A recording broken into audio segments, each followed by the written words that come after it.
God, the soul of a poet, the voice of a rock and roll Frank Sinatra, the liver damage of a 90-year-old Dean Martin, a weak bladder and a definite problem with personal hygiene. We gathered together three leading players in this latest resurrection of Lizard King. Former Doors drummer John Densmore, actor Val Kilmer, whose portrayal of Morrison has elicited major rave reviews from the critics, and director Oliver Stone himself. The late great Jim Morrison revived once more, but this time it's Rapido's turn to open the doors.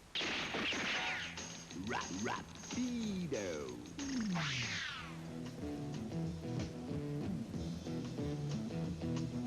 We chased our pleasures here, dug our treasures there. Although it's called The Doors, the movie is really more of a biography of Jim Morrison.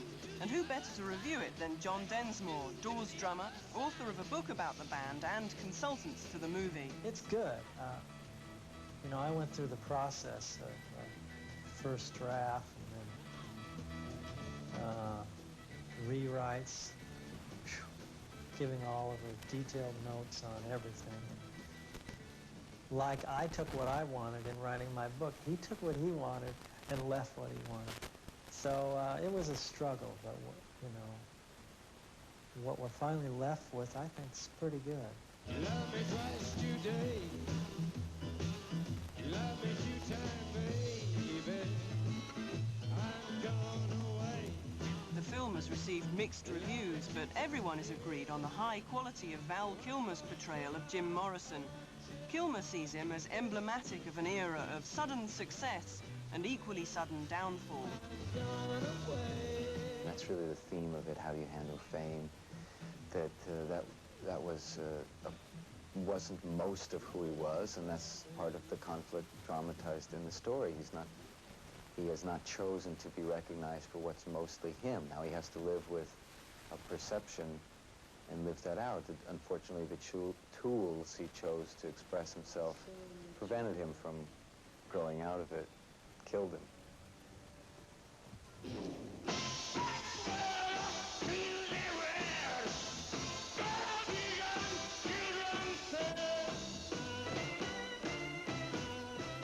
In the late 60s, the Doors took the world by storm with their raw and seductive sound. Jim Morrison's defiant behavior brought him trouble off stage and pushed back the boundaries of what was possible in performance.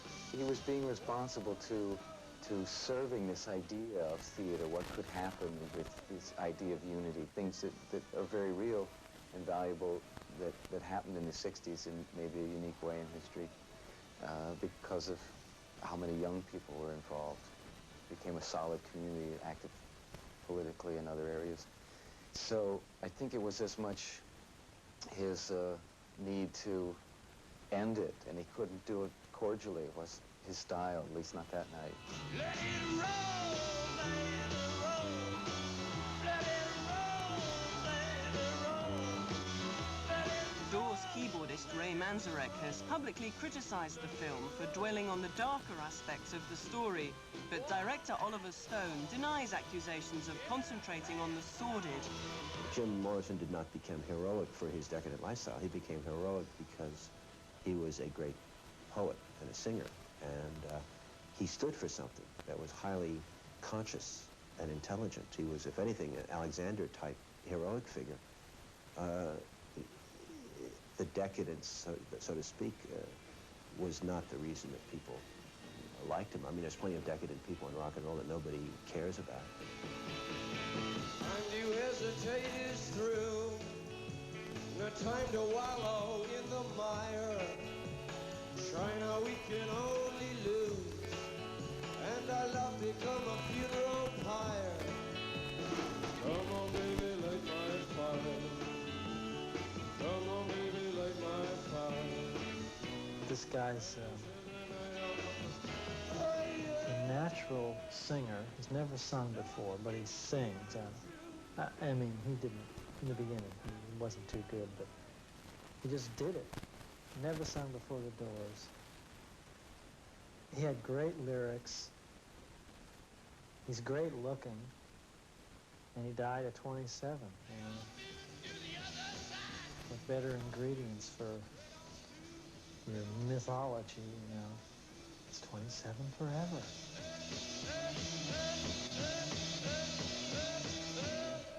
Let's get on down to Memphis, that most mythic of rock and roll towns, to say a big hi there, you're all, to the lovely Linda Gail Lewis. You know, Jerry's sister? No, not Jerry Lewis, the comedian, Jerry Lee Lewis, the raving wild man of Boogie Woogie Damnation.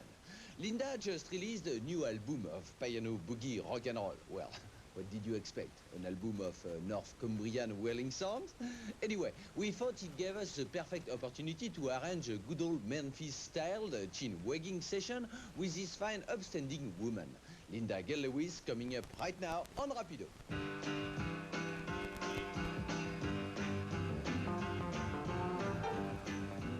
It was here at Graceland that Linda Gail Lewis's famous brother once came to confront Elvis with a loaded gun over who was really the king of rock and roll. Memphis is also the town where the Lewis family first tasted the fruits of Jerry's success.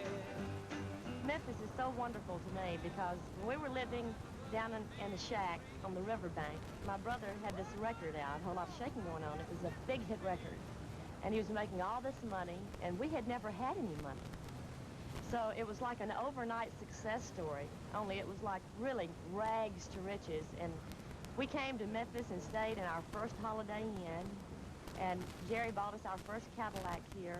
This place holds a lot of memories for me. Can you imagine going from a shack to a Holiday Inn? Well, if you really like it, come to lover, then you really do rock it. One another, then you move on down. Some other, move and move it. One another, mother, Beethoven, and sing a little rhythm and blues. I'll play it one time. I heard my brother play rock and roll probably before anyone else did. I mean, my whole family and I did. And I kind of cut my teeth on it and grew up listening to him play and sing. And I feel that I'm really fortunate that I was able to do that. I just worship him. I think he's great. He's my favorite entertainer, and he always will be. And when I was a kid growing up, I'd stand by the piano for hours. I want to love you like a lover should. You're fine, so kind.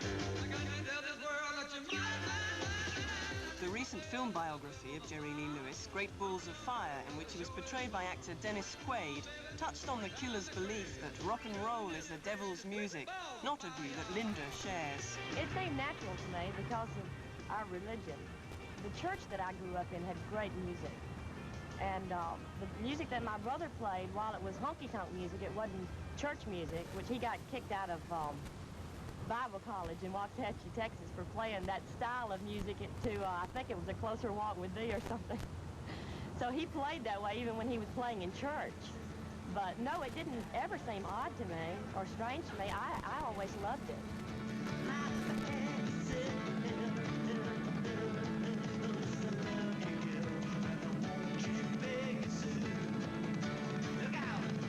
For many years before releasing her own solo album, Linda Gail toured as part of her brother's band and got to meet such stars as Buddy Holly, Gene Vincent, and...